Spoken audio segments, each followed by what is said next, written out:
and welcome to the Holland Homestead. Today what we're going to be doing is we're going to be planting out another succession of beans, and I'll show you some of the stages of growth on beans, and the only stage we're missing is the dried out portion for some of our dry beans.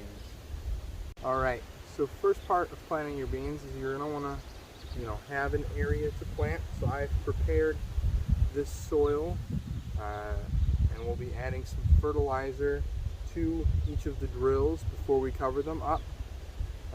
So this is where my peas, one of the beds where my peas were previously.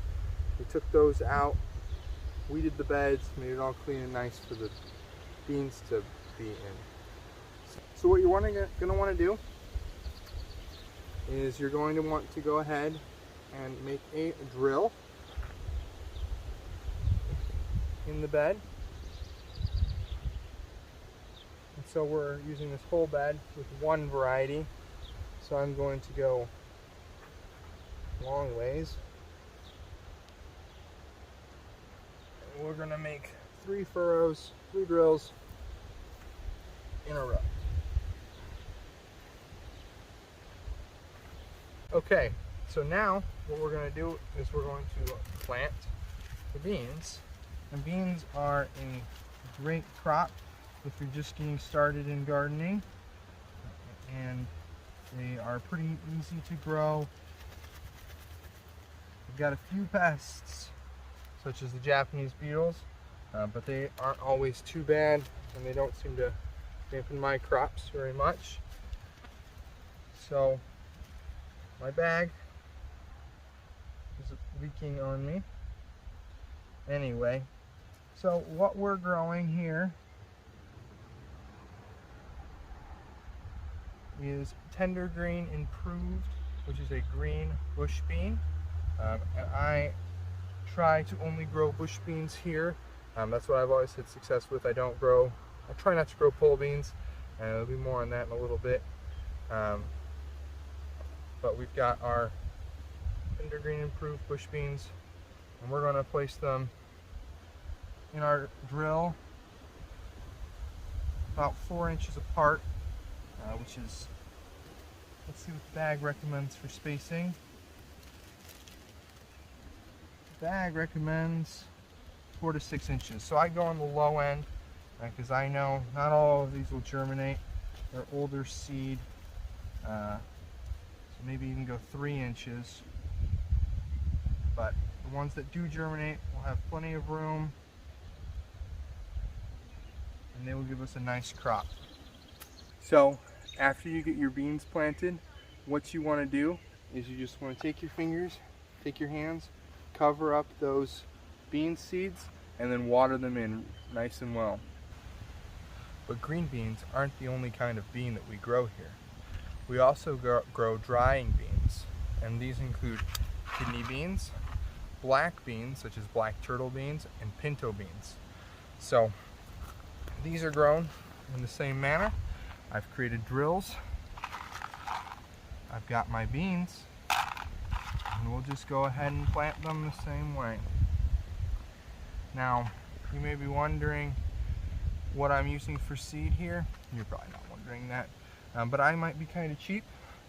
So we have kidney beans from the store, dry kidney beans, in the bag that you buy to eat. They'll germinate just fine. I have some growing already. Same with the pinto beans. I did buy the black beans, but they germinated well. The other ones didn't. So I tried a little experiment, and it's going pretty well. So if you don't have any seeds on hand, or your local store is out of seeds, you can still plant pinto and kidney and black beans from dried bean seeds.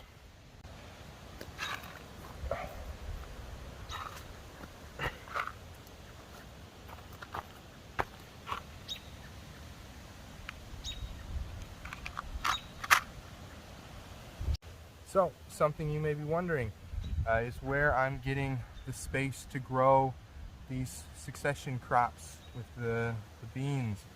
Well, I like to make sure my beds don't go fallow for several months. We've got 3 more months in the growing season, and beans are a really good way to make sure that doesn't happen.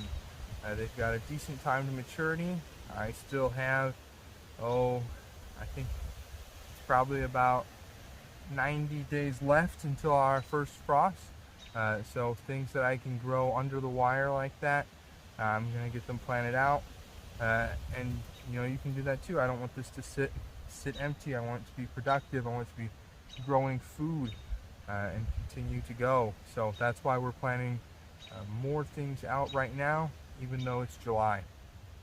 So here in front of me, you can actually see what is my second crop of beans that I planted this year. It's the first one outside, and the first true crop is growing in the greenhouse. But these are all drying beans. And so on this end we have black beans, in the middle kidney beans, and on the end we have pinto beans. And so I grew them in this direction so that I could get more varieties packed in here, and they're doing pretty well.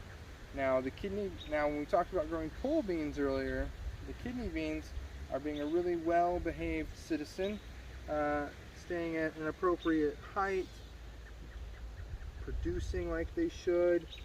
They're getting a little bit viney. They're not being too bad. Now the black beans and the pinto beans are becoming a little bit more viney. So they're either regressing to a previous state where they're supposed to be bush beans, but due to some stress and some crowding, they may have regressed to pole variety. But either way, just keep them contained. If any of the runners get too long, I'll just trim them off. But we're going to wait until these beans are, fully matured. They've got some little pods on them right now. We'll wait till they're fully mature and then dry on the plant. And when the plant is dead, everything's dry, then we'll go and cut them all down, and that'll be our harvest. But for now, they're just going to do their thing growing, and taking up some space, but appropriately. Then we'll have a good amount of drying beans for the winter. Alright, and now we are in the greenhouse with what is our first succession of green beans. And these I'm using as a little bit of a breeding project. So they're bred from the tender crop improved that I had, but when I shelled all of these, because I let them dry out last year, mature pods, and harvested some of the beans to grow them again. Tips there. Some of the beans in some of the pods were all black. They were solid black, and if you remember earlier, the tender crop improved has mottled beans, so black and brown beans, but these were solid black, and so I am growing these in the greenhouse to try and prevent cross-pollination, which doesn't happen too frequently with beans, and to see if I can further these genetics just for a fun experiment. If it does fail and we revert to mottled beans, I'm not going to be too brokenhearted, and we will just go with what we get. But as you can see in here, we've got some nice pods and some weeds, some nice pods that we have been harvesting. We already got a harvest off of these and a nice meal, so that we can enjoy these. A little bit of a vining attribute to them, not terrible, but I think that either the slugs or the Japanese beetles have been finding them. So like I said, there are a little bit of pest issues with green beans, but not terrible. Green beans are super easy plant for new gardeners to grow, and they're one of my favorites.